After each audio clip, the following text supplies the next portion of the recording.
Well, welcome to my home office slash room that I love to be in. I will tell you that this is the first room in 40 years that I was able to decorate just for me.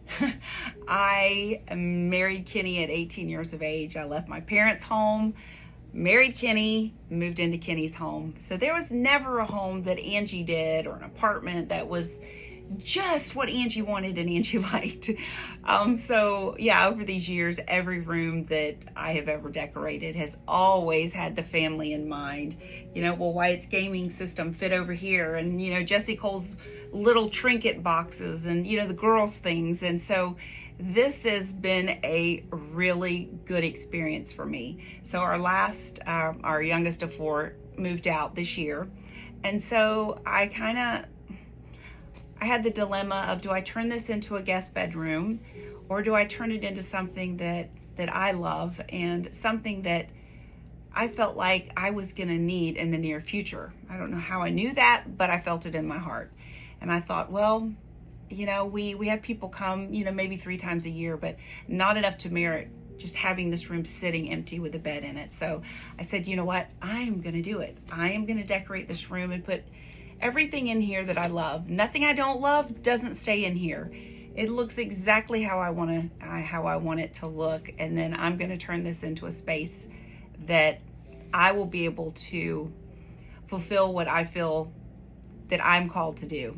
And I'll tell you a little bit about that. So this past May, I had 2 back-to-back heart attacks.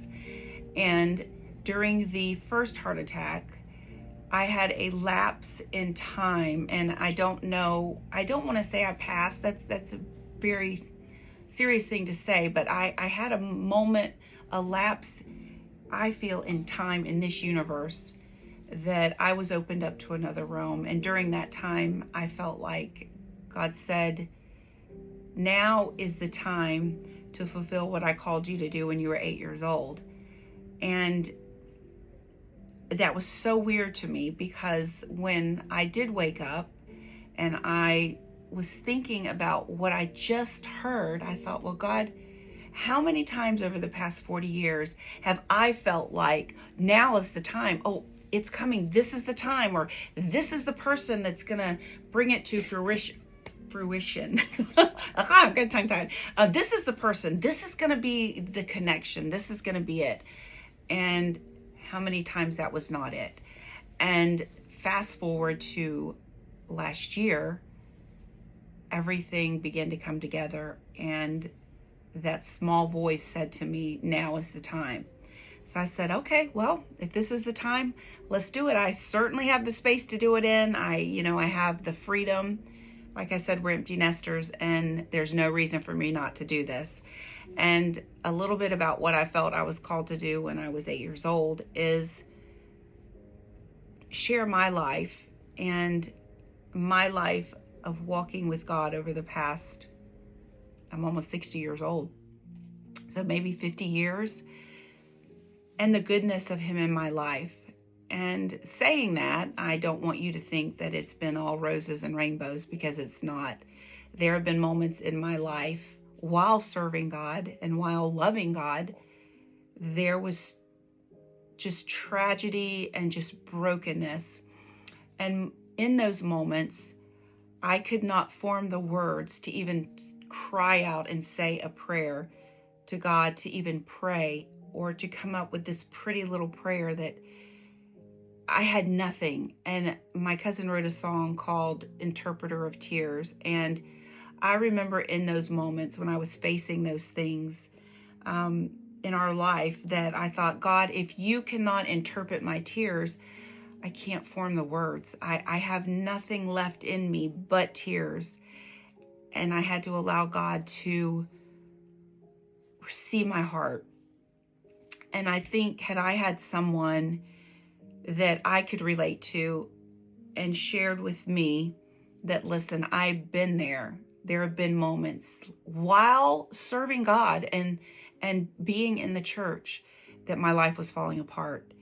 And if I had had someone say, you know what, it's okay, instead of looking at me and even having statements made that, I I don't know what you did wrong because my life's pretty good. It's like, you must be doing something wrong. I mean, yeah, because my life is pretty good, following along with God. And, it's like your snake bits. It's like, what's wrong with you? Why you're creating this somehow, which just added shame on top of brokenness that was not necessary. Someone does not need shame when their life is falling apart and their soul is crushed.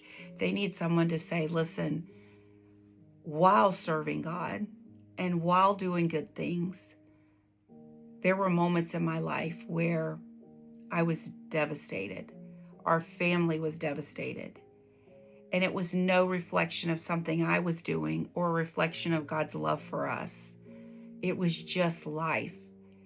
But let me tell you, during those times, you can have an inner peace and an inner joy that comes. There's no understanding how you can have joy and peace when you're in moments like that outside of the grace of God. So if someone had taken me to heart and, had poured into me that side of it instead of the judgment and all the little sayings of, quoting the Bible to me that only wounded my spirit more, I just thought, I don't want to do that. And in that moment of unconsciousness or whatever I was in, I felt like God said that if you don't share the things that you and your family have gone through, they've been for nothing. What difference are they going to make in this universe and in the afterlife? And I said, okay, God, if that's what you want, that's what I'll do. So the heart attack, like I said, they were in May and June. And I just began to just prepare. I said, well, God, I will just prepare. And when the time is right, I'll do it. Well, the time has not presented itself up until recently. And I was sharing with a very dear friend of mine that I felt like, this was back in June and July, that 2025 was going to be a really big change for us and our life and the people around us. And so I said, well, you know what? We're getting close to January 2025. I ordered myself a mic and I said, you know what? I'm doing this. So I got my mic yesterday. And so I said, I'm going to just do a little test run here. So I did my makeup and my hair and, I had a cute little outfit on and I just began to just pick myself apart. I will tell you, I am terrible with eyebrows. I just don't know how to do them. And I like had a unibrow. It was like, it looked horrible. It looked like, what is that famous Spanish lady that had the unibrow? They were dark. They were awful. And I'm like, ew, this looks so weird. And I was so focused on my makeup that I don't feel like my heart was speaking. And so I said, well, you know what? Screw that. We'll eliminate the makeup. We'll come on here and it'll just be like I'm talking with my girlfriends and just share my heart. And so, yeah, I want to share that, life can be hard. I mean, you can be broken, but there's hope on the other side. There's a lot of bad people in this world, but there's a lot of good people. And I feel like the bad and the good is so just out of balance. Everything we hear, we're just inundated with how bad everything is. Everything is negative. And I want to bring a different side to that. I want to bring the sunshine side.